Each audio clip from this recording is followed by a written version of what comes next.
చేద్దాం. పులిని చూసి నక్కవా తిట్టుకోవటం. అంతే అంతే. అవును అవును. సో నువ్వు సామాజిక వర్గంలాగా తీయి సినిమా. 200 సినిమాలు అటువంటివి తీయండి. 150 సినిమాలు ఆడతాయి. అవును అవును.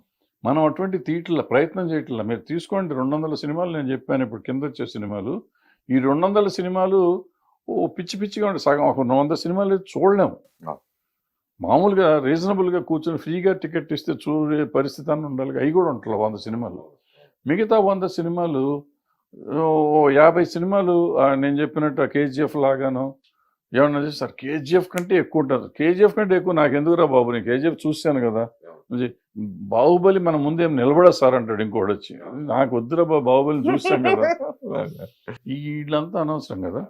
సో ఇప్పుడు నువ్వు సామాజిక వర్గం ఉన్నది హిట్ ఇస్తాం, ఇంకోటి తీయి ఇంక హిట్ ఇస్తారు. అంటే సినిమా పుట్టేప్పటి నుంచి ఒక ట్రెండ్ సెక్టర్ ఫిల్మ్స్ అవుతాయి, ప్లస్ ఆ ఇన్స్పిరేషన్ తీసుకుని ఆ ట్రెండ్ ఫాలో అవుతూ ఉంటుంది. ఇప్పుడు మీరు కూడా ఇదివరకు ఆలోచన లాంటి సినిమా ఆ ట్రెండ్ సెక్టర్ సినిమా, తర్వాత సేవ వచ్చి కొట్టుకుపోయింది. కానీ మీకు అంటే ఆ నిజంగా చెప్పాలంటే అది అంత గొప్ప సినిమా అది ఆల్రెడీ ఆ సినిమా అప్పుడు. అట్లా అలా కొన్ని తర్వాత ఇప్పుడు శివ ఇన్స్పిరేషన్ తోటి ఇప్పటికీ వస్తూనే ఉన్నాయి సినిమాలు ఆ ప్యాటర్న్ అంటే ట్రెండ్ సెక్టర్ సినిమాలని. సో అది ఫాలో అవుతూ ఉంటారు కదా, దాని గురించి. అదే అనవసరం అంటున్నప్పుడు మనం స్వర్ణక్క తీసాం, అప్పుడు ఉసిరామలమ్మ అయిన తర్వాత స్వర్ణక్క తీసాం. ఉసిరామలమ్మ అడ్వాంటేజ్ వల్ల నాకు స్వర్ణక్క కూడా బాగా ఆడింది, రీజనబుల్గా డబ్బులు వచ్చినాయి నాకు. బట్ ఉసిరామలమ్మ ఈ రోజుగా రికార్డు, నిజం చెప్పాలంటే లెక్కలు తీస్తే ఈ రోజుకి అది రికార్డ్ అయ్యి. ఇన్ని బాహుబలి వచ్చినా కానీ ఉసిరామలమ్మ ఇంకా రికార్డ్ అయ్యి, అంతంత డబ్బు వచ్చింది దీనికి. సో ఎప్పటికప్పుడు మనం కొత్తగా వెరైటీ తీయగలిగిన రోజున ఎప్పుడు బాహుబలి లాంటి కథ రాలేదని కాదు, బాహుబలి 30 ఏళ్ల తర్వాత నీకు విట్లాచారి గారి సినిమా వచ్చింది. సో అసలు ఎవరికి అర్థం కాలేదు అసలు ఇటువంటి సినిమాలు ఉంటాయా అని, తెలుగులో తీస్తారని కూడా తెలియదు వాళ్ళకి, వచ్చిన జనరేషన్కి ఇరగబాదేసింది. మీ స్వర్ణక్క షూటింగ్ టైంలో నేను కూడా వచ్చా. ఇప్పుడు రోజా బాగా ఫైర్ బ్రాండ్ కింద, అంటే ఆ మార్పు అసలు రోజాలో మీరు ఎక్స్పెక్ట్ చేసిన మేము ఎక్స్పెక్ట్ చేయాలి. ఎప్పుడు అంతలా మార్పు వచ్చి ఆవిడ మినిస్టర్గా అవటం, ఇలా అవటం, దాని గురించి రోజా గురించి మీరు ఏం చెప్తారు? ఏం లేదు, మనిషికి ఒక ఆస్పిరేషన్ ఉంటుంది.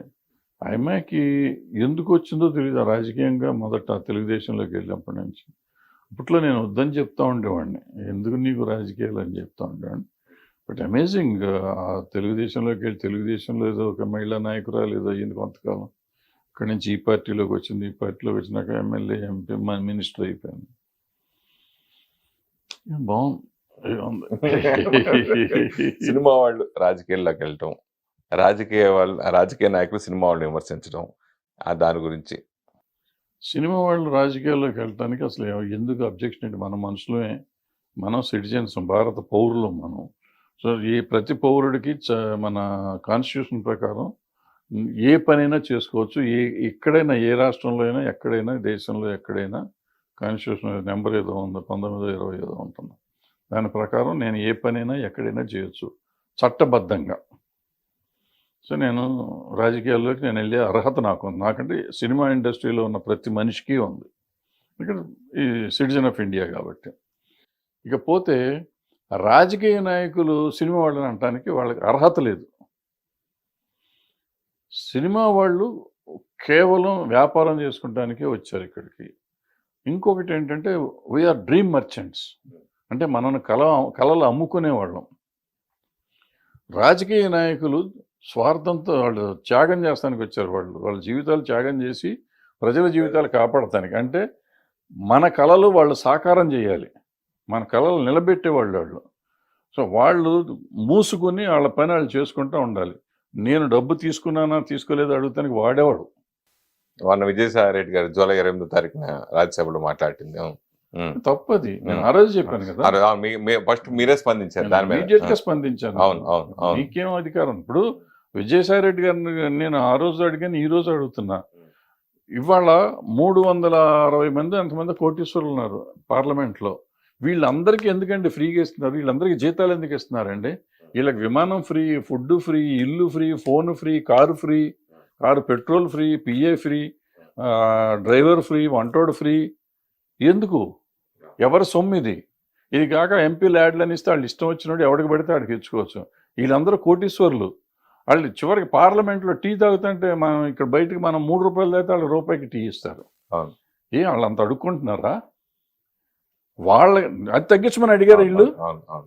ఏమండి మేమంతా కోటీశ్వర్లం. ఇప్పుడు ఆయన ఏమన్నాడు, మన ప్రజల సొమ్ముతో సినిమాలు తీసేసుకుంటున్నారు వీళ్ళు, సినిమా వాళ్ళు 100 కోట్లు తీసుకుంటున్నారు కాబట్టి వాళ్ళు కన్సిడర్ చేసి వాళ్ళు తగ్గించాలి రెమ్యునరేషన్. నేను అడుగుతున్నా, ఇప్పుడు మా సొమ్ముతో మీరు అందరూ దీంట్లో తింటున్నారు, ప్రతి రూపాయి ఫ్రీగా తీసుకుంటున్నారు. ఈ ఫ్రీలు తీసేయండి, జీతం తీసుకోండి, జీతాన్ని వద్దంటున్నాను. అప్పుడు ఇంకా ఎక్కువ తీసుకుంటారు లంచాలు గించాలు ఇవన్నీ. అప్పుడు లంచాలు ఎట్టగా తీసుకుంటున్నారు, లంచాలు మానుతున్నారా ఏంటి వీళ్ళు? నేను లంచాల గురించి మాట్లాడతలా. లంచం ఎందుకు, అది ఎందుకంటే లంచం అది వెనక నుంచి వస్తుంది కాబట్టి దాని గురించి మాట్లాడతలా. తీసుకునే వాళ్ళు తీసుకున్నారు, లేనివాళ్ళు లేరు. నేను అనేది ఏంటంటే ఈ ముందు నుంచి వచ్చేవి ఉన్నాయి, వీళ్ళు త్యాగం చేయాలి కదా. నన్ను త్యాగం చేయమంటున్నావు నువ్వు. నేను బిజినెస్ చేసుకునేవాడిని, నేనేమి దీనికి రావట్లా. నాకు వచ్చే ప్రతి రూపాయి నేను సంపాదిస్తే టికెట్ కొంటే టికెట్ మీద వచ్చే రూపాయిలో 10 పైసలే ప్రొడ్యూసర్కి వస్తుంది. అంటే ప్రొడ్యూసర్ పిచ్చోడా, ఓ హీరోకి 100 కోట్లు 200 కోట్లు ఇస్తానికి అతను ఎన్ని 10 పైసలు వసూలు చేసుకుంటే అతను డబ్బు వస్తుంది? అంత కష్టమైన వ్యాపారం చేస్తూ ఇతనికి 100 కోట్లు ఇస్తున్నాడంటే అది ఎంత ఆలోచించిస్తాడు? అంత పిచ్చోడు ఇవ్వడు కదా. మరి అటువంటి వ్యాపారం చేస్తున్న వాళ్ళని ఇక్కడ నువ్వు ఏమీ చేయకుండా ఎలక్షన్లో గెలిచిపోయి మా సొమ్ముతో మిమ్మల్ని ఉద్ధరిస్తామని చెప్పి వచ్చి మొత్తం ఫ్రీగా తీసుకుంటూ దేశాన్ని దోసుకు తింటా ఉంటే మిమ్మల్ని గురించి మేము మాట్లాడాలా, మమ్మల్ని గురించి మీరు మాట్లాడాలా? ఎవరు మాట్లాడాలి? సినిమా వాళ్ళ గురించి రాజకీయ నాయకులు మాట్లాడాలి, రాజకీయ నాయకుల గురించి సినిమా వాళ్ళు యాజ్ ఇట్ ఈస్గా ప్రజలు. సినిమా వాడైనా కానీ ప్రజ. నేను రాజకీయ నాయకుడిని తిట్టే హక్కు నాకు ఉంది, కానీ నేను వ్యాపారం చేసుకునేవాడిని తిట్టే హక్కు, నేను తప్పు చేశానుకో, నేను ఇన్కమ్ ట్యాక్స్ ఎగ్గొట్టాను, లేకపోతే దొంగ రవాణా చేశాను, లేకపోతే ఏదో ప్రాసిక్యూషన్ చేశాను, నా మీద కేసు పెట్టను. చట్ట వ్యతిరేక చర్య నేను చేస్తే మాట్లాడే హక్కు నీకుంది. నా జీతాన్ని గురించి మాట్లాడే హక్కు నీకే ఉంది. నీకేమన్నా ఉంటే గట్టిగా మాట్లాడాలంటే, అయ్యో అండి సినిమాల ఇండస్ట్రీలో కార్మికులకు తక్కువ ఇస్తున్నారండి అని చెప్పు. నిజం అయ్యి ఉంటే అది నిజం అబద్ధం మేము చెప్తాం. అంతే తప్ప వాడని తీసుకున్నాడు వీడిని తీసుకున్నాడు నువ్వే ఓడిపోయా, నువ్వు తీసుకునే దాని గురించి మాట్లాడు. నేను I would have been happy అండి. ఆయన ఏమండి మనంతా డబ్బు ఉన్నవాళ్ళం ఇంత తీసుకుంటున్నాం, ప్రజల సొమ్ము వేస్ట్ అయిపోతుంది, మనం ఇవన్నీ క్యాన్సిల్ చేద్దాం ఒక మాట అని ఉంటే అసలు ఆయన కాళ్ళకి దండం పెట్టేవాడిని. అంటే ఆయన విజయసాయిరెడ్డి అలా మాట్లాడినప్పుడు మీలాంటి వాళ్ళు ఆరాకొర మాట్లాడారు.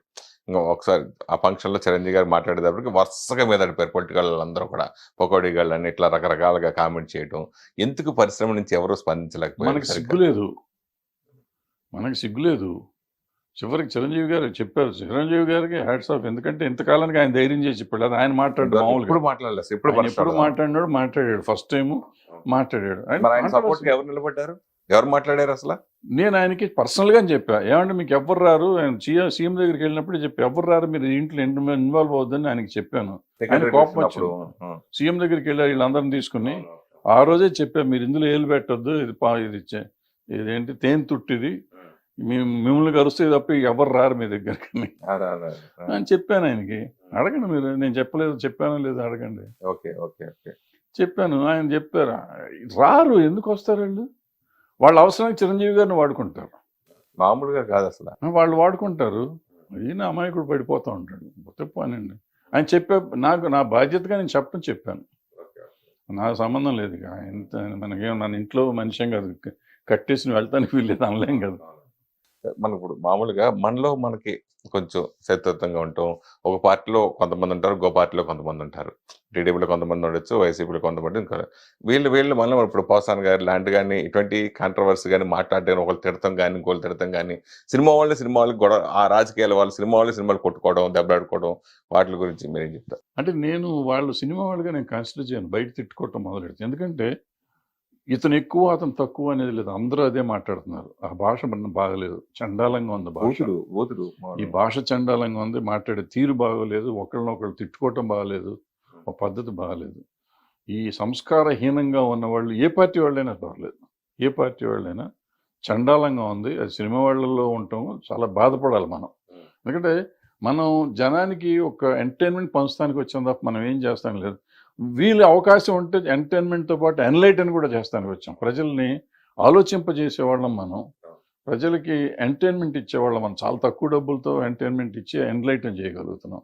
అటువంటి మనం ఈ ద్వేషభావాన్ని ఎప్పుడైతే పెంచుతున్నామో, ఆ సినిమాల్లో కానీ బయట కానీ, అది చాలా తప్పు, అది అవసరం లేదు మనకి. ఇప్పుడు ప్యారడీలు తీయటం వేరు, లేదంటే ఓ ఓ సినిమాలో మనం ఇప్పుడు రామారావు గారి మీద వాళ్ళు తీశారు, ఎవరు మన కృష్ణ గారు వాళ్ళు తీశారు. అవును. యాష్ వాళ్ళు కనపడితే రామారావు పిలిచి ఏం బ్రదర్ బాగా చేశారు అన్నారు ఆట. సో అలా ఉండాలి మనం కూడా, అంత స్పోర్టివ్గా ఉండాలి.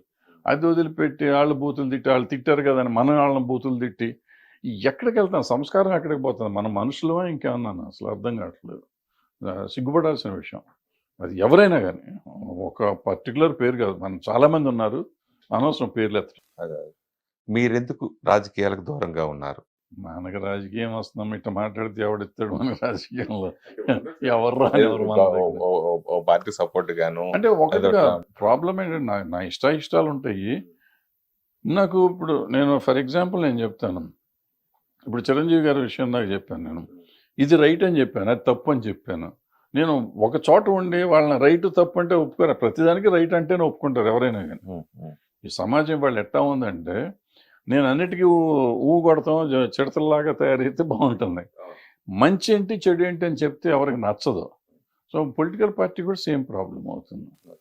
అంటే మీకు భవిష్యత్తులో ఎవరైనా ఆఫర్ చేస్తే మీరు రాజకీయాలకు చాలాసార్లు ఆల్రెడీ ఆఫర్ చేశారు నాకు, నేను ఎప్పుడు దాన్ని పెద్ద ఇంట్రెస్ట్ చూపించలేదు నాకు. ఎందుకని? ఎందుకనంటే ఇదే చెప్తున్నా కదా, ఇదే ప్రాబ్లం. రకరకాలు ఉన్నాయి నాకు. సమస్య అంటే ఆన్ రికార్డ్, నేను ఆన్ కెమెరా నేను కొన్ని చెప్పకూడదు. ఈ మధ్యన అప్పుడప్పుడు సడన్ గా మీరు కొంచెం అంటే ఆ సందర్భోచితంగా మాట్లాడినా మీరు మాట్లాడేది బాగా వైరల్ మొత్తం రివర్స్ అవటం, కాంట్రవర్సీ అయిపోవడం, కాంట్రవర్సీలు ఇరుక్కుపోవటం. అట్లా రీసెంట్గా మొన్న జరిగిన ఛాంబర్ ఎలక్షన్స్ కూడా ఏంటి ఎంత దారుణంగా ఉంటుందని మీరు అలా చెప్పడము, అది చాలా మంది బాధపడ్డారు ఆ విషయాల్లో. అది ఎందుకు అట్లా మీరు ఎందుకు మాట్లాడారు? బాధపడుతుంది? దాంట్లో ఎందుకు బాధపడాలి? ఛాంబర్ మనం ఎందుకు పెట్టుకున్నాం? ఛాంబర్ ఎందుకు పెట్టుకున్నాం? సినిమా ఇండస్ట్రీలో ఉన్న అన్ని శాఖలకి మంచి చేయటానికి పెట్టుకున్నాం. అవును, మీరు కూడా ఛాంబర్ చేశారు కదా.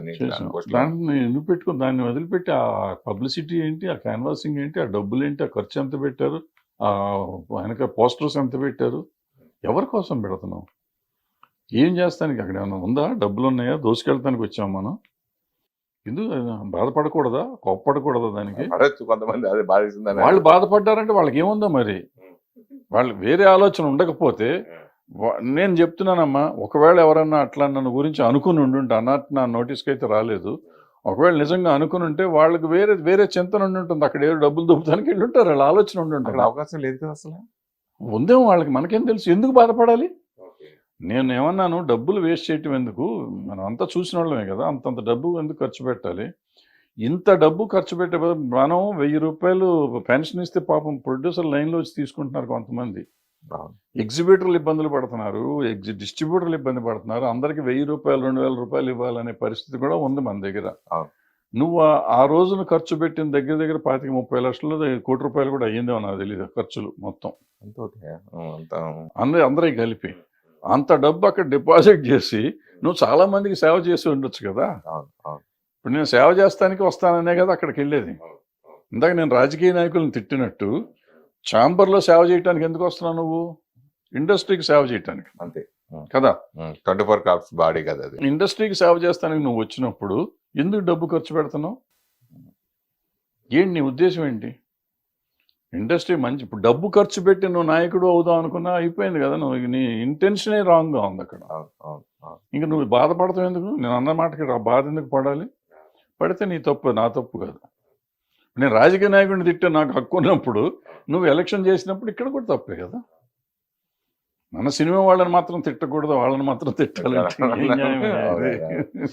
మీ దాసరి గారి దగ్గర మీరు, సి కళ్యాణ్ గారు, వీళ్ళందరూ కూడా ఆయన అడుగు జాడల్లో సమస్యలు వచ్చినా పరిష్కరిస్తూ చేస్తూ వచ్చారు. ఇండస్ట్రీకి సంబంధించి ఏ ప్రాబ్లం వచ్చినా. అలాంటిది సి కళ్యాణ్ గారు మొన్న ఓడిపోవడానికి మెయిన్ రీజన్ ఏంటి మీ దృష్టిలో? ఓడిపోలేదు, ఆయన గెలిచాడు కదా.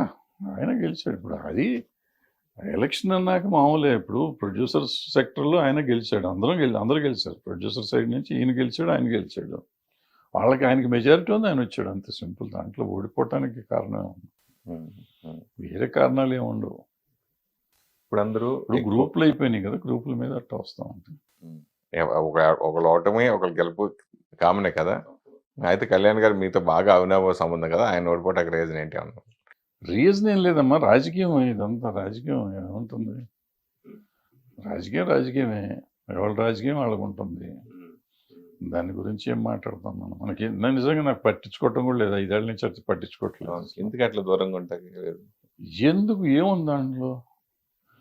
నేను ప్రొడ్యూసర్ ఛాంబర్ ప్రెసిడెంట్గా చేశాను. అవును, నేను చేసినప్పుడు దగ్గర 5-6 జీవోలు తీసుకొచ్చాం. అప్పుడు వెళ్ళి గవర్నమెంట్ చుట్టూ తిరిగి సబ్సిడీలు రావాలి, ఆ రోజుకి ఈ రోజుకి రాలా, ఇంకొక 3-4 కోట్లంత సబ్సిడీలు రావాలి మనకి. దానికి కూడా అప్పుడు ప్రయత్నం చేస్తా ఉన్నా, ఆల్మోస్ట్ అయిపోతున్న time. 2 months 3 months extension general body meeting పెట్టి తిరుపతిలో జనరల్ బాడీలో యాక్సెప్ట్ అయిపోయింది 3 months ఎక్స్టెన్షన్కి. ఆ ప్రెసిడెంట్కి ఇంకో 3 నెలలు బాడీ అంతా ఉండేటట్టు, తర్వాత ఎలక్షన్ పెట్టేటట్టు.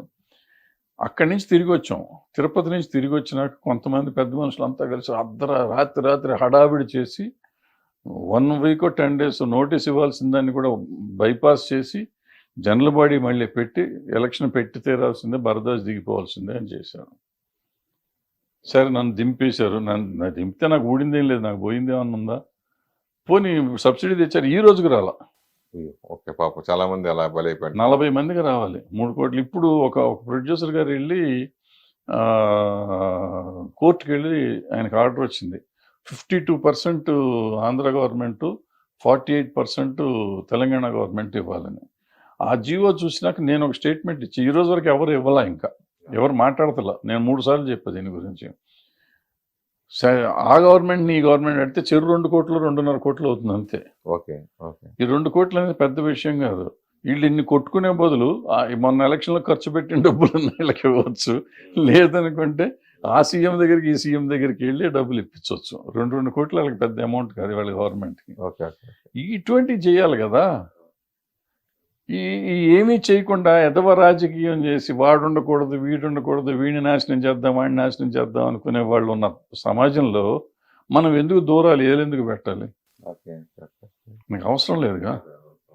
ఇప్పుడు నేను చెడు చేస్తా అంటే నన్ను పంపించేయి, నేను మంచి చేస్తా అంటే మంచి చేస్తున్నాను వద్దనుకుంటే. ఆ రోజు ఆన్లైన్ చేయించాను నేను జియో, ఇది ఆన్లైన్ సేల్స్ ఉండాలని చెప్పి. ఆ రోజు ఆపారు. సబ్సిడీ కాదు, మన టికెటింగ్, ఆన్లైన్ టికెటింగ్. ఆ రోజు అప్పుడు నేను జియో తెచ్చేసాను ఆ రోజు. ఆ జియోలో అది మాత్రం పార్టిసిపేట్ చేయకుండా, అది ఇది చేయకుండా ఆపారు దాన్ని. ఇవాళ దాని గురించి మాట్లాడుతున్నారు. ఏంటి ఇదంతా? సో ఇటువంటి వాళ్ళ గురించి మనం ఎక్కువసేపు మాట్లాడుకోవటం, ఎక్కువ చేయటం అవసరం. అంటే ఇప్పుడు ప్రతి ఒక్కరికి ఒక ప్యాషన్గా అనుకోవచ్చు, లేదని అనుకోవచ్చు. మెయిన్ ఏంటంటే అన్ని ఇప్పుడు పాన్ ఇండియా సినిమాలు అయిపోయినాయి బాగా ఎక్కువ. ఆ మోజులో కొంతమంది యంగ్ హీరోలు కూడా చాలామంది ఇది పాన్ ఇండియా సినిమా చేయాలని చెప్పేసి దర్శకులతో ఆ టైప్ కథలు మనం రెడీ చేయించుకోవడం, తర్వాత ప్రొడ్యూసర్ ప్రెషర్ వాళ్ళు చేయడం, చివరికి రిలీజ్ టైంకి వచ్చేటప్పటికి అది పాన్ ఇండియా సినిమాగా కాకుండా ఓన్లీ సౌత్ ఇండియా సినిమాలో రెండు తెలుగు తమిళ ఇట్లా చేయడం ఆగిపోవడం, రియల్గా అనుకున్నది మళ్ళీ ఇలా మారటం, ఇట్లా ఎక్కువ సంఘటనలు జరుగుతాయి. మనం చూస్తూనే ఉన్నాం దాని గురించి. అంటే అసలు పాన్ ఇండియా అని అనుకున్నవాడు ఒక డాష్ వాడు. పాన్ ఇండియా సినిమా తీస్తున్నానని చెప్తే వాడు డాష్ నా ఉద్దేశంలో. ఎందుకంటే నేను పుట్టక ముందు నుంచి సినిమాలన్నీ అన్ని భాషలో తీశారు. నా చిన్నప్పుడు భానుమతి గారు 3 భాషలో డైరెక్ట్ చేశారు ఒకేసారి, చండీరాణి అనుకుంటా. హిందీ, తెలుగు, తమిళ్ డైరెక్ట్ చేసి మొత్తం నీకు ఉండాలి, నా దగ్గర ఇస్తాను నేను. భారతదేశం అంతా, అఖండ భారతదేశంలో రిలీజ్ అవుతున్నాం చిత్రం అని చెప్పి ఆ రోజు 52, 54 ఎప్పుడో ప్రాంతంలో. అంటే అది పాన్ ఇండియా అనే అర్థం. మాయాబజార్ పాన్ ఇండియా అనేగా. పాతాళ పేరు హిందీలో ఎన్టీ రామారావు చేశారు. అవును. ఎన్ని సినిమాలు, తమిళ్లో సినిమాలు ఎన్ని ఉన్నాయి, తెలుగులో సినిమాలు ఎన్ని ఉన్నాయి. రోజా ఏంటి, బొంబాయి ఏంటి, ప్రేమికుడు ఏంటి, ఇవన్నీ సినిమాలు వచ్చేసినాయి కదా, సూపర్ టూపర్గా చేసినాయి. అయితే అప్పుడు లేని పాన్ ఇండియా ఇవాళ కొత్తగా ఎందుకు వచ్చింది? ఊరికే మాట మారింది కాబట్టి మారుస్తున్నాం మనం అంతే. ఒకటి. రెండో పాయింట్, ఇప్పుడు నేను చెప్పిన సినిమాలన్నీ ప్లస్ ఇప్పుడు ఆడిన సినిమాలు, పాన్ ఇండియా అనేది ఎప్పుడు వచ్చింది? బాహుబలి తర్వాత KGF, RRR కదా. ఈ 3 సినిమాలు అంతకు ముందు సినిమాలు. కానీ ఇది ఏదైనా పాన్ ఇండియా కోసం తీసిన సినిమాలు ఎట్లాగో నాకు చెప్పండి. వాళ్ళు తెలుగు కథలే తీశారు వాళ్ళు. ఈ 3 సినిమాలు తెలుగు కథలే తీశారు. 1000 కోట్లు వచ్చినాయి. దంగల్ అని ఒక సినిమా వచ్చింది. వాళ్ళు వాళ్ళ ఊరు కథే తీశారు. ఊరు కథ, విలేజ్లో కథ తీశారు వాళ్ళు. అది వీటితో పాటు చేసింది. అది కానీ ఈ 3 సినిమాలు కానీ కాంతార కూడా వాళ్ళకి కాంతార వాళ్ళ ఊరు కథ తీశారు. అది 300 కోట్లు చేసింది. అవును అవును. ఏమంటే కేజీఎఫ్ వాళ్ళ ఊరు కథ తీశారు. అది 2 కేజీఎఫ్లు ఇరగబాదేసినాయి. బాహుబలి నా చిన్నప్పుడు విట్లాచారి గారి సినిమా అనేది. అది 1000 కోట్లు చేసింది. 2 సినిమాలు 2,000 కోట్లు చేసింది. 2 సినిమాలు చేసినాయి. సో వాళ్ళు ఎవరు చేయలే. ఇప్పుడు వచ్చిన మీరు సోకాల్ తర్వాత పాన్ ఇండియాకి అనుకుందాం కొంచెంసేపు. మొన్న పిల్లడు నిఖిల్ సినిమా ఒకటి వచ్చింది. స్పై కాదు, దానికి ముందు కార్తికేయ 2 అతను తెలుగు సినిమా తీసుకున్నాడు. అది హిందీలో డబ్ చేసి రిలీజ్ చేస్తే అది హిందీలో కూడా హిట్ అయింది. పెద్ద హిట్ అయింది. నేను చెప్పొచ్చేది ఏంటంటే నీ భాషని నమ్ముకుని నీ కథ నువ్వు సినిమా తీయి. మన సినిమా అనేది అందరికీ నచ్చేదే. మనం రీమేక్లు ఎందుకు చేస్తున్నాం? చాలా సినిమాలు మనకు అన్ని భాషలో రీమేక్ అయిన సినిమాలు ఉన్నాయి మన తెలుగు సినిమాలు. అంటే పాన్ ఇండియాలేగా. కథ కావాలి, కథ పాన్ ఇండియా ఉండాలి. కథలో ఆర్టిస్టులు కాదు. ఇక్కడ ఏంటంటే హంగులతో పాన్ ఇండియా అంటున్నారు వీళ్ళు. నువ్వు కథ సినిమా తీస్తే ఆ కథ ఆటోమేటిక్గా పాన్ ఇండియా అవుతుంది. ఇప్పుడు పుష్ప 2 కూడా వస్తుంది. పుష్ప ఉంది, మన ఇందాక చెప్పిన దాంట్లో పుష్ప ఉంది. 2 లేదు, పుష్ప ఇక్కడ కథేగా తీసుకున్నాడు ఆయన. దాంట్లో ఏముంది? ఎర్రచందనం, నీ సూపే బంగారం అంటే మరి వాళ్ళు కూడా చూస్తారు. ఊ అంటావు హిందీ సాంగ్, అది తమిళ సాంగ్, అన్ని భాషల్లో హిట్ అవ్వాలా. సో మనం అన్నీ ఏదో రాంగ్ నోషన్లో బతికేస్తూ ఉంటాం. మనం ఎవడో పాన్ ఇండియా అని పెట్టాడు. ఇప్పుడు అతను రాజమౌళి ఒక మంచి మార్కెటింగ్ ఆయన రకరకాల పేర్లు పెడతాడు. ఆయన పెట్టిన పేర్ల పులిని చూసి నక్క వాత ఎట్టుకున్నట్టు మనం వెళ్ళిపోయి మనం చేసుకుని ఏమండి ఏ సినిమా చెప్పండి హిందీలో ఎక్సెప్ట్ సాహో, ఏ సినిమా హిందీలో పే చేసింది చెప్పండి? మనం పాన్ ఇండియా అని చెప్తున్న సినిమాల్లో మన దగ్గర పాన్ ఇండియా అనకుండా ఉన్న సినిమాలన్నీ హిట్ అయినాయి. ఇప్పుడు కాంతార రిలీజ్ చేసిన 2 వారాలు గ్యాప్ ఇచ్చి అన్ని భాషలో రిలీజ్ చేస్తే మళ్ళీ సూపర్ హిట్ అవ్వాలా? అంటే దాని అర్థం ఏంటంటే నువ్వు నీ రీజనల్ సినిమా నువ్వు తీసుకునేటప్పుడు బాగా తీసుకో. కొంచెం ఏం బయట ఎంత వస్తుందేమో అనుకో, 2 కోట్లు ఎక్కువైతే అవుతుంది. అప్పుడు ఆటోమేటిక్గా రిలీజ్ అయ్యి నీకు కంటెంట్ బాగుంటే అవుతుంది. ఆయన చార్లీ అని తీశాడు, చిన్న సినిమా, కుక్క మీద సినిమా. అది కూడా పాన్ ఇండియా వచ్చిందిగా. ఎందుకు రావు సినిమాలు? ఇందాక చెప్పిన కార్తికేయ 2 అతనికి మా 12-13 కోట్లు ఇక్కడ తీసుకున్నారు. అది 100 కోట్లు చేసిందిగా. మరి ఇంకేంటి పాన్ ఇండియా? తొక్కలో పాన్ ఇండియా అని ఎందుకు మనం మోసం చేసుకుని దాన్ని ఖర్చు పెట్టుకుని రూపాయి తీసుకునే వాడికి ₹2 ₹10 మనం రెమ్యునరేషన్ ఇచ్చి పాన్ ఇండియా కాబట్టి ₹10 రెమ్యునరేషన్. ఏమన్నా ఎక్స్ట్రా తీస్తున్నావా? నేను ఇందాక చెప్పిన చండీరాణి 3 భాషల్లో తీశారు. పూర్వకాలం సినిమాలు మీరు మైండ్ ఇట్ అన్ని భాషల్లో తీసేవారు. వీలైతే 3 భాషలకి 3-3 నటులను కూడా మార్చేవారు. సైమల్టేనియస్ షూటింగ్ చేస్తారు. తెలుగుకి వీళ్ళు, హిందీకి వాళ్ళు, తమిళకి వీళ్ళు అని చెప్పి హీరో హీరోయిన్లు కాకుండా మిగిలిన వాళ్ళందరినీ మార్చారు. సపోర్టింగ్ కొన్ని చాలా తక్కువ. అది పారాడబ్బింగ్ లాగా చేస్తున్నారు. అది కాదు, సినిమా షూటింగ్ అప్పుడే నా షార్ట్ తీసి మళ్ళీ మీ షార్ట్ తీస్తారు. అట్లా తీసినవి ఉన్నాయి సార్. తీసేవారు సినిమాని. అది పాన్ ఇండియా అంటే ఒక రకంగా. ఇదేం పాన్ ఇండియా అండి? ఇది మోసం. ఒకరినొకరు మోసం చేసుకోవడం, మనం మోసం చేసుకోవటం. ఎవరిని మోసం చేయట్లే, మనం మోసపోతున్నాం. మనం మోసం చేసుకుని మనం మోసపోతున్నాం. ఇప్పుడు ఎప్పుడు మనం కొన్ని టైంలో కొన్ని హిట్స్ రకరకాల చూస్తూ ఉంటాం మనం. కానీ ఈ సంవత్సరం పర్టికులర్ వచ్చేసరికి బలగం చిన్న సినిమాగా రిలీజ్ అయ్యి పెద్ద హిట్ అవ్వటం, ఇప్పుడు సామాజ వర్గమన, ఇప్పుడు బేబీ సినిమాలు, ఇలా మీరు కూడా చిన్న సినిమాలుగా చేసిన సినిమాలు పెద్ద సక్సెస్ కొట్టారు చాలా సినిమాలు. సో ఇప్పుడు ఈ సంవత్సరంలో ఈ 3 సినిమాల గురించి మీ అనాలిసిస్? ఏం లేదు, ఇప్పుడు సామాజ వర్గమన చక్కగా ఫ్యామిలీ సరదాగా ఉంటుంది. మొత్తం ఫ్యామిలీ కూర్చొని చూడొచ్చు. ఫుల్ ఎంజాయ్మెంట్ సినిమా ఆడింది. బలగం లాంటి సినిమా అసలు ఆలోచనే లేదు. అతను ఇప్పుడే కాదు, 5-6 ఏళ్ల కింద 7 ఏళ్ల కింద వేణు కాదు దిల్ రాజు ఆ సినిమా తీశాడు. దిల్ రాజు శతమానం భవతే తీశాడు, నేషనల్ అవార్డు కొట్టాడు. అదే సినిమా ఆ రోజునే వచ్చింది కదా సినిమా. ఫ్యామిలీ, అది అవుట్ అండ్ అవుట్ ఫ్యామిలీ. అవును అవును ఆ రోజున అది చేయలేదు కాబట్టి వాళ్ళు చేసి ఉంటే అది నా ఉద్దేశంలో అది కూడా పాన్ ఇండియా సినిమా అయ్యి ఉండేది. చేయలేదు వాళ్ళు. So family subject. ఇప్పుడు ఇది వచ్చేటప్పటికి ఫ్యామిలీ. అది ఆ రోజున సూపర్ హిట్ అయింది. ఆ తర్వాత ఇది మళ్ళీ ఫ్యామిలీ సబ్జెక్ట్ వచ్చింది. ఇది కొత్త ఆర్టిస్టులను పెట్టి మొత్తం తెలంగాణలో ఉన్న ఆ చావు మీద వచ్చే ఇది ప్రతి ఇంట్లో జరుగుతుంది. తెలంగాణలోనే కదా, ఆంధ్రాలో కూడా అదే జరుగుతుంది. Hmm.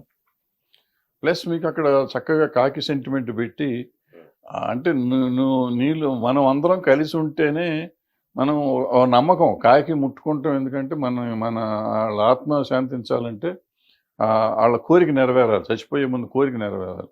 ఆ కోరిక ఏంటంటే అందరూ కలిసి ఉండాలి. చాలా అద్భుతమైన కాన్సెప్ట్. సో ఇప్పుడు మనం అందరం కొట్టుకు వస్తున్నాం, రోజు తెల్లారులేస్తే కొట్టుకోవటమే కదా. కలిసి ఉండాలని చెప్తే సంభవ్ ఎక్కడో కనెక్ట్ అయ్యారు పబ్లిక్. ఎందుకంటే మన ఇళ్లలో ఎవరన్నా చచ్చిపోగానే మన ఆస్తుల కోసం కొట్టుకోవటం ఇవన్నీ మామూలు రొటీన్ కథలే. అది చూసేసరికి ఒకటికాడికి ఒక చిన్న షాక్ వచ్చింది. లేకపోతే ఆంధ్రాలో ఆడతాం ఏంటి, తెలంగాణ సినిమా కదా, ఆంధ్రాలో ఎందుకు ఆడింది, ఆంధ్రాలో సూపర్ హిట్ కదా అది. సో అట్లా అది వచ్చింది. ఈ తర్వాత బేబీకి వచ్చేటప్పటికి ఇవాళ సమాజంలో జరుగుతుంది, ఈ అమ్మాయిలు ఏమి రెక్లెస్గా ఉంటున్నారు అనేదాన్ని వాళ్ళు కళ్ళకు కట్టినట్టు చూపించినట్టు అనిపించింది. వాళ్ళకి అనిపించింది. అది రైటా తప్ప అని డిస్కషన్కి వెళ్తే అది వేరే సంగతి. వాళ్ళకి అనిపించింది, వాళ్ళు చూసేసారు, విపరీతంగా ఎగబడి చూసేసారు. ఫ్యామిలీతో వెళ్ళి చూసే సినిమా అనిపిస్తుంది అసలు. అదే మామూలు చూస్తున్నాక ఇంక మనం ఎవరిలో అండి కామెంట్ చేయటానికి. ఇప్పుడు నాకు నచ్చి నేను చూసేస్తున్నా కానీ అది కరెక్టా తప్పు అంటే 100 కోట్లు అయిపోయింది. అయిపోయింది. మన ఇప్పుడు నువ్వు తప్పు తప్పు అయితే ఏంటయ్యా అంటాడు. మనం తప్పు అన్నాం అనుకో, అయితే ఏంటి జనం చూస్తున్నారు కదా. రామారావు గారు ఏమన్నాడు, జనం మెచ్చిన సినిమా అన్నాడు. మనం ఇప్పుడు నేను అద్భుతమైన సినిమా తీశాను చూడలా, ఇంకేముంది. గుడ్ సినిమా ఉండటం కాదు, గుడ్ సినిమా కాదు, జనం చూసే సినిమా. అప్పట్లో పైరసీ వస్తుంది, సినిమా ఇండస్ట్రీ అయిపోయింది, లేదంటే వీడియోలు ఇలా కాపీ పడుతున్నాయి, ఇట్లా ఇప్పుడేమో ఓటీటీ వచ్చేస్తుంది, సినిమా క్లోజు, ఇలా అనుకునే టైంలో ఇలా సినిమాలు సక్సెస్ అవడం అనేది ఇంకెందొచ్చిన సినిమా అనేది ఎప్పుడు బతికే ఉంటుందంటారా? 100% బతికే ఉంటుంది. ఇప్పుడు నేను ఫర్ ఎగ్జాంపుల్ కార్తికేయ 2 చెప్తాను. కార్తికేయ 2 నేను ఇట్లా టీవీలో చూసి నేను ప్రొడ్యూసర్కి ఫోన్ చేశాను, నాకు ఎట్టగిన సినిమా చూపించాను. థియేటర్ల కోసం ట్రై చేశాను. ఇప్పుడు ఈ బలగం ఇవన్నీ వచ్చినాక ఏంటంటే సినిమా ఓటీటీలో రిలీజ్ అయినాక కూడా థియేటర్లో రన్ అవుతుంది. అప్పుడు అది రన్ అవ్వాల, రిలీజ్ అయిన రోజే చూశాను. నెక్స్ట్ తీసేశారంట. అది ట్రై చేస్తూ ప్రొడ్యూసర్ ఫోన్ చేసి, బాబు నాకు సినిమా థియేటర్లో చూడాలని ఉంది. ఆ theatre experience is an experience, అది ఎప్పుడు పోదు. పోతే ఓ 10% 20% తేడా రావచ్చు. ఇప్పుడు ఆ 10% 20% కూడా నా లెక్కలో తేడా రానే రాదు. వీళ్ళు ఎవరో సినిమా చూసే బ్యాచ్ కాదు. మనం టీవీల్లోనే ఫేస్బుక్లో తిట్టేవాళ్ళు, ఇంటర్నెట్లో దాంట్లో పెడతా ఉంటారు, అది ఇన్స్టాగ్రామ్ దేంట్లో పెట్టేవాళ్ళు, వీళ్ళు ఎవరో సినిమా చూసేవాళ్ళు కాదు. ప్లస్ హేట్రెడ్ గ్యాంగ్ వీళ్ళంతా. నాకు ఓ పలానా హీరో మీద దొబ్బుదేలు ఉంటే నేను పెట్టేస్తా, చెత్త సినిమా, చండాలపు సినిమా, రాడ్ వేసాడు, తొక్కేసాడు, నా కొడుకులకి ఈడు సొమ్మ, ఈడు ఎవడండి రాడు దింపాడు, తోలు దింపాడు. ఇప్పుడు జనం లేకపోతే రిజెక్ట్ చేస్తున్నారు, నెక్స్ట్ డే రిజెక్ట్ చేస్తున్నారు సినిమా. ఆ రాడ్ దింపాడా బోర్డు దింపాడు నువ్వు ఎందుకు చెప్పాలా? సో ఒకళ్ళకి హీరోలు ఒకళ్ళు పడకుండా ఒకటి ఇష్టం, హీరోలు బంగారం లాగా ఉంటారు. హీరోలు బాగానే ఉంటారు అంటే నేను ఫ్యాన్స్ అభిమానులు ఒక హీరో అంటే ఒక అభిమాని పడకుండా కొంచెం అట్లా చేయడం వల్ల ఈ మధ్యన వచ్చిన సోషల్ మీడియాలో అసలు సినిమా రిలీజ్ మార్నింగ్ షోకే ఇది వరకు మనకి రివ్యూలు రాసినప్పుడు రివ్యూలు మనం తిట్టేవాళ్ళు, కొంతమంది ఇండస్ట్రీ తరపు నుంచి నేను మాట్లాడేది, ఏంటి ఇట్లా రాసేస్తారు సినిమా అవ్వకుండా 2 రోజుల తర్వాత 3 రాయాలని ఇట్లా అనుకునేవాళ్ళు. కానీ ఇప్పుడు అసలు ఎవరి కాల్ రివ్యూ చెప్పేస్తున్నారు చూసిన తర్వాత, అరచేతుల్లో చెప్పాడు, సోషల్ మీడియా బాగా పెరిగిపోవడం, ఆ సినిమా అంత ట్రోలింగ్ చేసేయడం, ఎవరు పట్టించుకోరు నా ఉద్దేశం. అది ట్రోల్ చేసినా ఏం చేసినా సినిమా బాగుంటే ఎవడేం చేయడు, ఎవడేం చేస్తాడు. ఫర్ ఎగ్జాంపుల్ ఇందాక బేబీ సంగతి మీరు ఎత్తారు. బేబీ మీ గురించి బూత్ సినిమా అన్నోళ్ళు ఉన్నారు, పనికిరాని సినిమా అన్నోళ్ళు ఉన్నారు. మరి దాన్ని ఆగింది, అది ఆగుతుందా? ఆగదు, ఏ సినిమా ఆగదు. బాహుబలి ఏముంది, ఏమో విట్లాచారి సినిమా అన్నారు, మరి ఆగిందా? 2.5, 3 కూడా ఇచ్చినవి ఉన్నాయి దానికి. త్రిబుల్ ఆర్ ఏముంది సినిమా అన్నారు, మరి ఆగిందా? 1000 కోట్లు చేసింది. ఇవన్నీ మనం అనవసరంగా భ్రమపడతాం అనమాట. మనకిష్టం లేకపోతే దాన్ని 100 అంటాం. నాకు నచ్చి ఉండకపోవచ్చు త్రిబుల్ ఆర్, తప్పలేదు, నా ఇష్టం, నేను టికెట్ పెట్టుకున్నాను, నాకు నచ్చకపోవచ్చు. బట్ దాని గురించి రాడు తొక్క తోటకూర నువ్వు టెక్నికల్గా చెప్పు, నాకు ఈ సినిమా ఇట్లా ఎందుకు బాగాలేదని నువ్వు చెప్పు, తప్పులేదు. అది నీ ఇష్టం, నీ అభిప్రాయం, డబ్బులు పెట్టి కొన్నావు కాబట్టి. అది కూడా అవసరం ఏంటి, నీకేం పని లేదా? శుభ్రంగా అమ్మ నాన్న చదివించారు, ఉద్యోగం చేసుకుంటున్నావు, చదువుకుంటున్నావు, ఉండగా దీంట్లో పెట్టి ఇది రాడురా, ఇది బోర్డురా, నీకెందుకు ఇది అవసరం ఉంది? If it is a profession, నేను క్రిటిక్ని, నాకు ఇదే పని అన్న తప్పులేదు. క్రిటికల్గా చెప్పండి, తప్పులేదు. ఇప్పుడు సినిమాటోగ్రఫీ అమెండ్మెంట్ దాని గురించి ఎక్కువ 1954 యాక్ట్ కొంతమంది యాక్సెప్ట్ చేస్తారు, కొంతమంది ఇట్లా అన్నారు. మన దిల్ రాజు గారు కూడా అది మంచిదే అని మంచిదని మోదీ గారు కూడా అభినందించి చెప్పడం. అది మంచిదంటే ఏముంది దాంట్లో, వాళ్ళు శిక్షా స్మృతి పెంచాం అన్నారు. మనకు ఆల్రెడీ 3 ఏళ్ళు మనకి ఎక్కువ కోర్టు కూడా పెట్టించాం. అప్పట్లో శ్యాంప్రసాద్ రెడ్డి గారు వీళ్ళంతా కష్టపడి పాపం కోర్టు కూడా పెట్టారు దానికి. ఇండియాలో ఎక్కడా లేదు, ఇక్కడ ఇప్పుడు కోర్టు పని చేయట్లేదు అనుకోండి. సో ఇట్లాంటివి చేసాము, పెట్టారు. దానివల్ల ఎంత లాభం ఉంటుందనేది కావాలి. చట్టాలు చేయటం ముఖ్యం కాదు. ఇప్పుడు ఇక్కడ జరిగినప్పుడు నిర్భయ చట్టం తెచ్చారు. నిర్భయ చట్టం తెచ్చి నిర్భయ కేసే 7 ఏళ్ళు పట్టింది. ఏముంటుంది, ఏం వస్తున్నాయి కేసు, మనం చట్టం మార్చినందువల్ల మనకి ఎంతవరకు మార్పు వస్తుంది అనేది ఆలోచించాలి. ప్రతి చట్టం మంచిదే, ప్రతిదీ ఎవరు చేసినా ఎవరు చెడు ఉద్దేశంతో చేస్తారని నేను అనుకున్నాను. బట్ దాన్ని ఆచరణలోకి ఎలా తీసుకురాగలం, ఆచరణ యోగ్యమా ఆమోదక యోగ్యమా అనేది చూసుకోవాలి.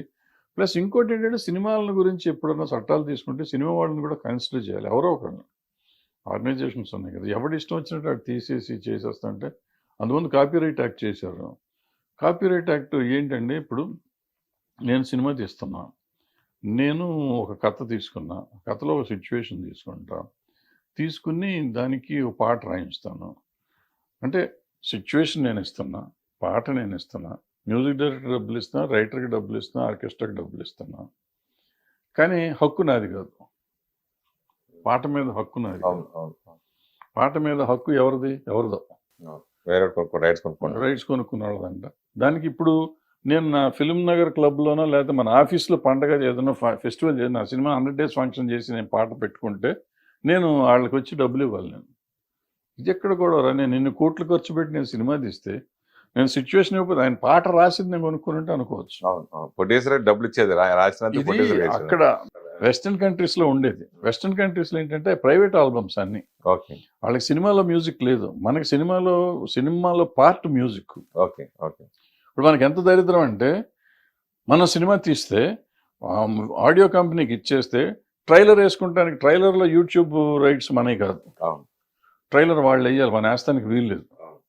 ఇది ఎక్కడ సినిమా ట్రైలర్ వేసుకుంటానికి కూడా హక్కు లేని దౌర్భాగ్యపు స్థితిలో ఉంది మనం. మరి మీకు డబ్బులు ఇస్తున్నారు కదా ఎవరు? ఆడియో కంపెనీ కొనుక్కున్న వాళ్ళు ఇవ్వద్దు మనీ. మీరు అమ్ముకోకుండా ఉంటే మీకే ఉంటుంది కదా. నాకు డబ్బులు దేనికి ఇస్తున్నారమ్మా? రైట్స్ తీసుకున్నందుకు, ఆడియో రైట్స్ తీసుకుని ఆడియో రైట్స్ మీద అతను సంపాదించుకుంటున్నాడు కదా, దాన్ని మనం అడగట్లేదు కదా. లాస్ వచ్చి కూడా ఉంటాయి కదా. ఇప్పుడు సినిమా నేను వెళ్ళి అతను అడుగుతున్నాను, అతను కదా కొనుక్కుంటున్నాడు, నేను అడగట్లా. అది నీ వ్యాపారం, నువ్వు లాభం వస్తే నువ్వు తీసుకుంటున్నావు, నష్టం వస్తే కూడా నువ్వు తీసుకోవాలి. అంతే తప్ప ఇది నన్ను వ్యాపారం చేసుకోనివ్వద్దంటాను. నువ్వెవడు? నేను తయారు చేసే ప్రోడక్ట్ని, నేను మొత్తం ప్రోడక్ట్ తయారు చేసి ఒట్టి పాటలే తయారు చేయాల. ఆ ప్రోడక్ట్, ఈ పాటలు నా సినిమాలో ఇది. ఇప్పుడు అల్టిమేట్గా టీవీ ఛానల్లో సినిమా కొనుక్కుంటాడు శాటిలైట్, అతను కూడా వాళ్ళకి డబ్బులు ఇవ్వాలి. ఏది ప్రోగ్రాంలు, డీలు, డ్యాన్సులు, సాంగ్ వేస్తే డబ్బు, అతని రైట్స్ అతనే ఉంటాయి. యాక్చువల్గా శాటిలైట్ రైట్స్ ఆ టీవీ ఛానల్లో ఉన్న దీనికి ఇది ఏమి న్యాయం? మీరందరూ ఏం చేస్తారు సార్? అక్కడ ఎవరు పాటలు రచయితకు ఇప్పుడు డబ్బులు వస్తున్నాయి, సంగీత దర్శకుడు వస్తున్నాయి, సింగర్స్ డబ్బులు వస్తున్నాయి, ఈ దర్శక నిర్మాతలు ఏం చేస్తున్నారు? అదే నేను అడుగుతున్నానమ్మా. ఇప్పుడు ఇంతవరకు సోదంతా అదే నేను చెప్పేది. అంటే మన దరిద్రం ఏంటంటే, అక్కడ చట్టాలు ఎందుకు జరుగుతున్నాయి అనేది ఇక్కడ ఎవరికి తెలియదు, ఎవరిని అడగరు. ఎవడో ఇన్ఫ్లుయెన్స్ ఉన్నాడు, ఎవడో చేసేసుకుంటాడు, మారిపోతూ ఉంటుంది అది. సో ఇప్పుడు ఇదంతా చెప్పింది ఏంటంటే, ఆ చట్టం గురించి, నువ్వు ఇందాక అడిగిన చట్టం గురించి, అది ఎంతవరకు పనికి వస్తుంది అనేది వీళ్ళకి ఎవరికైనా తెలుసా? ఇప్పుడు ప్రాబ్లం ఏంటంటే, గవర్నమెంట్ చేసింది మనం మెచ్చేసుకుంటే బెటరు. వాళ్ళు జిఎస్టీ ఎందుకు వేస్తున్నారని ఎవరిని అడిగారు వీళ్ళు?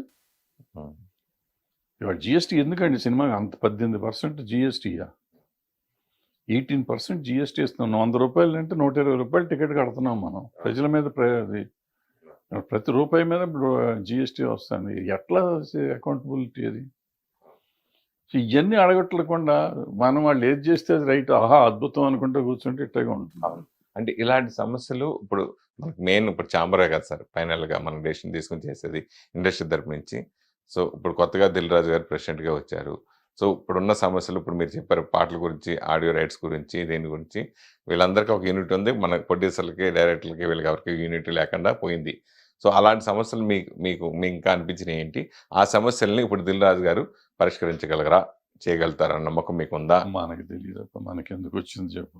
వాళ్ళ రాజకీయాలు వాళ్ళే, మనకెందుకు.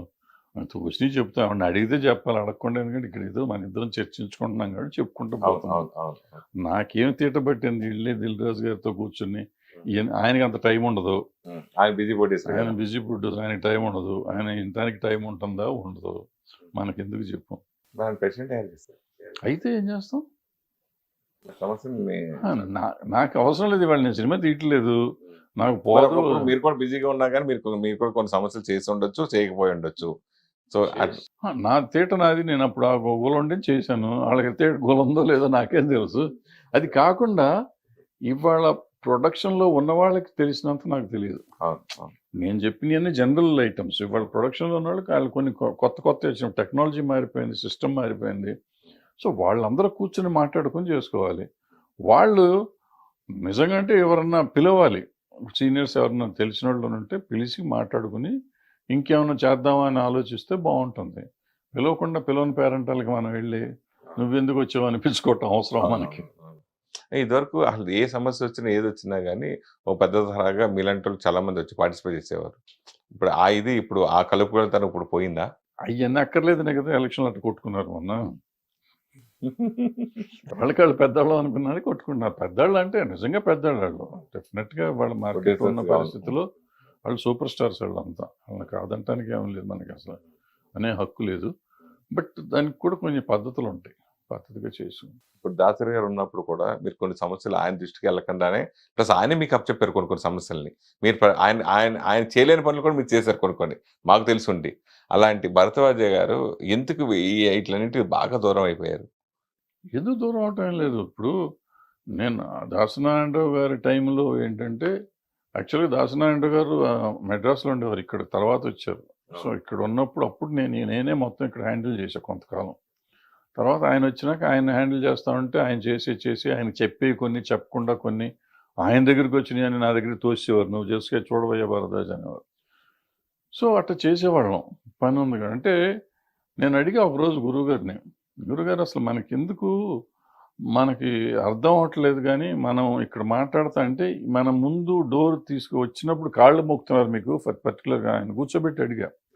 రాగానే కాళ్ళకి దండం పెడుతున్నారండి. సార్ మీరు తప్ప దేవుళ్ళు లేరు గురువు గారు అంటున్నారు. తలుపు దగ్గర మనకు వినపడతా ఉండగానే మన బూతులు తిట్టుకుంటూ వెళ్తున్నారు ముండా కొడుకులాళ్ళు. ఈ నా కొడుకులకి మనం ఎందుకు చేయాలి సార్ అని అడిగాను.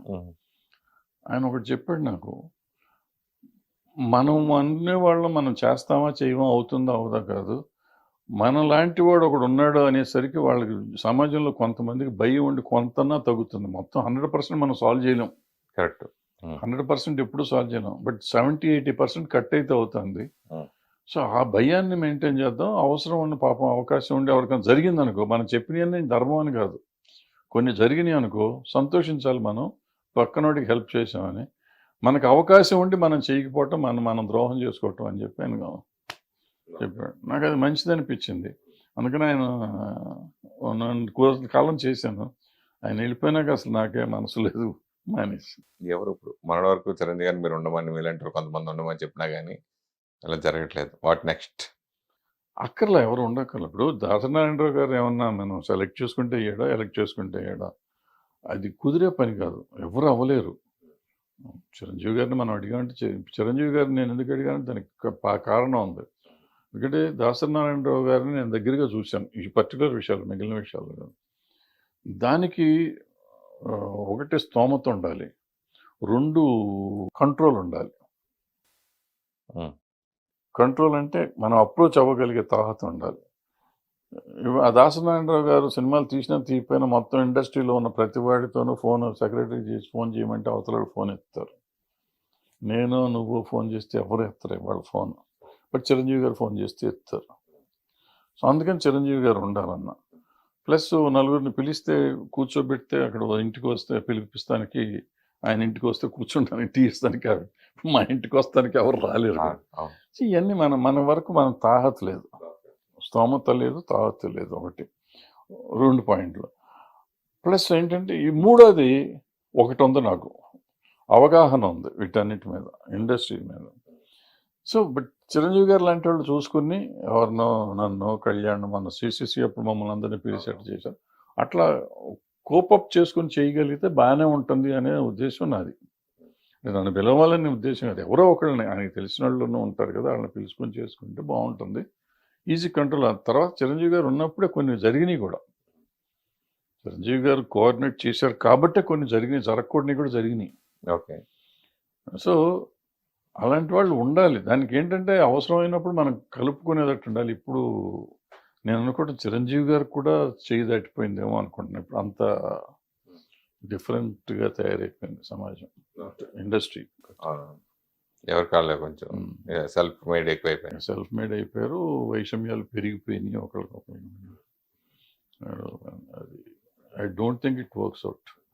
ఇప్పుడు సినిమా పరిశ్రమకి రిలేటెడ్గా ఉండే గవర్నమెంట్ పోస్టులు, దాంట్లో అసలు సినిమాకి సంబంధం లేని ఉంటాం. ఇప్పుడు ఎఫ్డీసీ చైర్మన్ ఆంధ్రలో అంటే ఓకే, పోసాని గారికి ఇచ్చారు, ఒక సినిమా వాడు ఓకే. ఇప్పుడు మన తెలంగాణ విషయానికి వచ్చిన తర్వాత అనిల్ అనే ఆయన రావటం, అంటే మీలాంటి సీనియర్స్ బోర్డు మంది చాలా మంది ఉండగా, సో ఆ పోస్టులు కూడా మీరు ఎందుకు అడగకుండా ఇండస్ట్రీకి సంబంధం లేని మనుషులు ఉంటాం, ఏం జరుగుతుంది ఏం అర్థం కాని విషయం. అంటే ఆయనకి ఇవ్వకూడదని కాదు అని కాదు, అంటే సినిమా రిలేటెడ్ ఉన్న వాళ్ళకి అయితే కొంచెం అవగాహన ఉంటుంది, ఇక్కడ సమస్యలు తెలుస్తూ ఉంటాయి, కొంచెం సార్ట్అవుట్ చేసుకోవచ్చు కదా అంటుంది. అది మనం అపోహ. సినిమా ఇండస్ట్రీ వాడే ఎందుకు ఉండాలి అనుకుంటే, ఇప్పుడు సెన్సార్ బోర్డు ఉంటుంది, సెన్సార్ బోర్డు సినిమా వాడికి ఇవ్వాలని అనుకుంటాం లేదు. ఒకప్పుడు సినిమా వాళ్ళకి ఇచ్చేవారు, ఇప్పుడు సెన్సార్ బోర్డు చైర్మన్ ఎవడో ఉంటాడు. ఎందుకు అలా చేజారుకుంది? చేజారటం కాదు, చేజారటం కాదు, మనం ఉంటేనే చేస్తామని. ఇప్పుడు మనం వెళ్తే మనం బయాస్డ్గా చేయమా? చేయొచ్చు. సో వాళ్ళు వస్తే ఇంకా బెటర్ అవగాహన ఉంటుంది కదండి మనకి పరిస్థితుల గురించి. ఉండాలి అంటే అవగాహన అనేది. ఇప్పుడు ఇందాక నేను క్రిటిక్స్ గురించి మాట్లాడాను చూడు. Critic need not be a good director or good producer or good actor. Critic can be a critic. అట్లాగే ఈ పోస్ట్ చేసేవాడు వాడికి ఎంతో కొంత అవగాహన తెలుసుకోగలిగితే చాలు. వాళ్ళ నెట్ వచ్చేసినాక చాలా ప్రతి వాడికి అన్నీ తెలుస్తాయి. తెలుసుకుని దాని మీద టైం స్పెండ్ చేసేవాడు కావాలి. ఇప్పుడు నన్నో నిన్నో పెట్టాలి అనేది ఒక ఆలోచన, అది వేరే. మన కాకుండా ఎవరినో పెట్టాడు, అతను టైం స్పెండ్ చేయగలిగితే చాలు, అతను మంచివాడైతే చాలు. అతను బయాస్డ్గా ఉండకుండా టైం స్పెండ్ చేసి నలుగురు మాటలు వినేసి మంచి చేసేవాడు చాలు, ఎవడైనా పర్లా. సినిమా ఇండస్ట్రీకే ఉండాలి అని రూల్ ఎందుకు? ఎందుకంటే పొలిటికల్ పార్టీస్ వాళ్ళకుండే 190 ప్రాబ్లమ్స్ వాళ్ళకు ఉంటాయి. వాళ్ళ ప్రాబ్లమ్స్లో మనం వెళ్ళి మాకివ్వండి అని అడుక్కోవాల్సిన అంత అవసరం మనకి ఇండస్ట్రీకి లేదు. సో వాళ్ళు పెట్టేవాళ్ళు టైం చేసేవాళ్ళు. అనిల్ ఉన్నాడు, డెఫినెట్గా అతను పాపం స్పేర్ చేస్తాడు. అక్కడ ఏమీ లేదు అతనికి, పేరుకి అతను చేయడమే కానీ చేస్తానికి అక్కడ ఏమీ లేదు. ఉంటే మాత్రం డెఫినెట్గా ఈజ్ ఎ నైస్ చాయిస్. నేను అతన్ని అడిగా, నువ్వేంది ఆయన అమెరికా నుంచి వచ్చి ఇక్కడ ఏం ఉద్యోగం, నీకు ఏం పనికి వస్తావంటే అతను ఎక్స్ప్లెయిన్ చేశాడు. నేను ఇటు ఉంటాను, ఉంటున్నాడు, 24 hours ఉంటున్నాడు అతను. అవైలబుల్. ఏం చేస్తాడు? ఉండటం ఎందుకు, లాభం ఉంది. నువ్వు 11ంటికి వెళ్ళి అతను ఉంటాడు ఆఫీస్లో.